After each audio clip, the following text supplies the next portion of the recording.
So we're going to go back to the Lamrim prayer that we were discussing 3 months ago before we began the Tara retreat. And as I remember, although please correct me if I'm wrong, that we were on the, let's see, we were on the 4th verse, yeah? That says, violently tossed amidst waves of disturbing attitudes and karma, plagued by hordes of sea monsters, the 3 kinds of sufferings, we seek your inspiration to develop an intense longing to be free from this monstrous ocean of boundless and vicious existence. So this verse contains the 4 noble truths, and we already talked about the first noble truth, the truth of dukkha, the 3 kinds of dukkha, the 6 kinds, the 8 kinds, you know, so I think you've kind of had it with suffering, huh? We just need to renounce it, yeah. So, as I recall, we were on the part of going on to the second noble truth, the true origin of dukkha. And this is especially important because if the true origin can be eliminated, then it's possible to stop the dukkha, the suffering. So we have to investigate from where our situation comes from. We usually think our problems come from other people. The Buddha told us otherwise, okay? And he said our problems come from in here, from afflicted mental states. And so in the Abhidharma literature, especially that of Asanga, it mentions 6 root afflictions.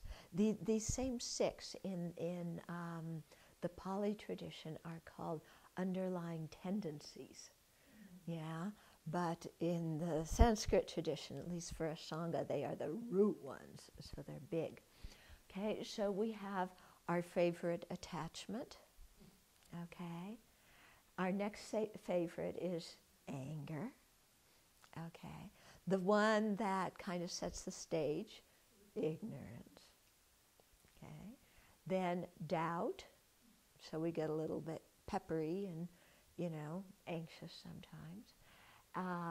And then conceit, and then afflicted views. And of the afflicted views, there's 5 kinds. So sometimes they make that list into 10 instead of 6. Okay, so let's go back to attachment, our old buddy. You know, when they said love makes the world go round, actually from a Buddhist viewpoint, it's attachment. Yeah, because it's attachment that fuels cyclic existence. Yeah, even though ignorance is the root, it's attachment that just keeps us going. So there's many different forms of attachment. You know, there's the craving and clinging that happen at death time, okay? But also in our lives, there's, you know, there's sexual lust, there's greed for material possessions, there's possessiveness in relationships, there's attachment to our ideas. You name it, and we can get attached to it. Even things you think you would never in your life be attached to, if put in a certain situation, the mind will get attached to it. Okay? So all these kinds of attachment have the common core of having exaggerated the good qualities of someone or something, and projected good qualities that aren't even there, then attachment clings, okay? So it's the bubblegum mind. It's the mind that, you know bubblegum? It's sticky, it sticks to everything, especially your face, yeah? And it makes a mess. So it's really, you know, the mind that, based on inappropriate attention, that looks at something or somebody and creates a story about them, a beautiful story, okay? So, And we believe that story. You know, our wisdom has completely gone out the door, and you know, we believe this story of that thing has pleasure, and if I get it, I'm going to have that pleasure. Isn't it? You know, whatever we're attached to, the mind is seeing that there is inherent pleasure, inherent happiness, some good quality in someone or something. And so the mind sticks to it. It wants it, it craves it. If we have it, it doesn't want to let it go. Okay?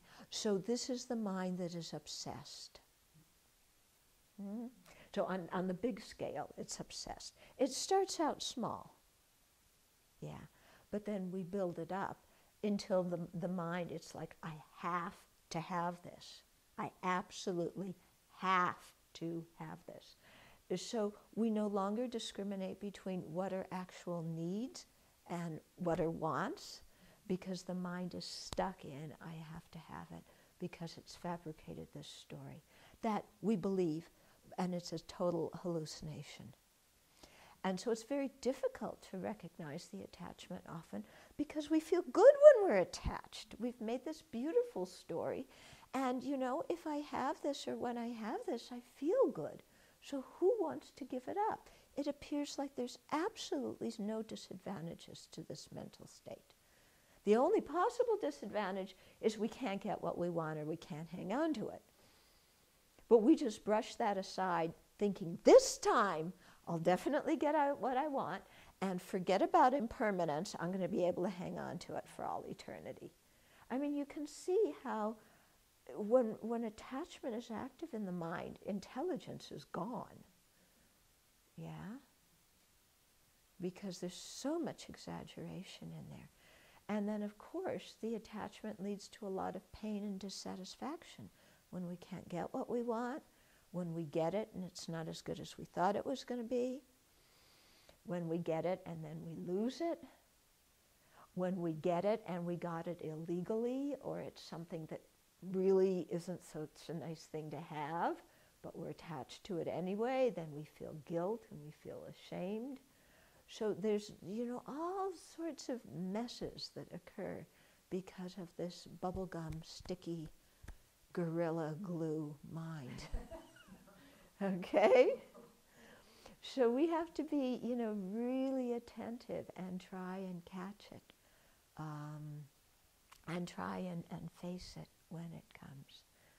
So tomorrow I'll talk a little bit more about the antidotes, but we have to know what it is so we can identify it, because we can't apply antidotes if we can't find it.